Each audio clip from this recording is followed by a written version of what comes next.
300 আসনে নির্বাচন করার এককভাবে কোনো প্ল্যান প্রোগ্রাম আছে কিনা? দেখেন, আপনার প্রশ্ন খুবই গুরুত্বপূর্ণ। আমি জানি না, ওই জরিপ আমি দেখি নাই।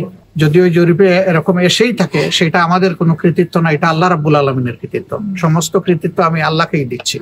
আর যদি নির্বাচন হয়, আমরা আপনাদেরকে কথা দিতে পারি যে আমরা কোনো দলীয় সরকার কায়েম করব না। ইনশাল্লাহ আমরা জনগণের সরকার কায়েম করব, এবং সেইটা করার জন্য যা দরকার, যত সিট যাকে যাওয়া দরকার তাকে নিয়ে সাথে নিয়ে আমরা একটা ঐক্যমতের সরকার গঠন করার চেষ্টা করব, যদি আল্লাহ কবুল করেন। আর যদি আল্লাহ অন্য কাউকে কবুল করেন, তাহলে আমরা তাদেরকে কোরআনের মূলনীতির ভিত্তিতে আমরা তাদের সাথে হ্যান্ডেল করব। তাওয়ানু আলাল বিররি ওয়াত তাকওয়া ওয়ালা তাওয়ানু আলাল ইসমি ওয়াল উদওয়ান।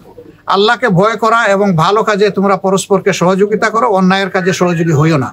যদি তখনকার সরকার অন্য কেউ হয়, তারা যদি ভালো কাজ করে, তারা আমাদের পূর্ণ সমর্থন এবং সহযোগিতা পাবে, কিন্তু অন্যায় করলে সবার আগে আমরাই প্রতিবাদ করবো। আসলে এ পর্যন্ত যতজন শহীদের পরিচয় পাওয়া গেছে, আলহামদুলিল্লাহ আমাদের লোকেরা সব পরিবারে পৌঁছে গেছে।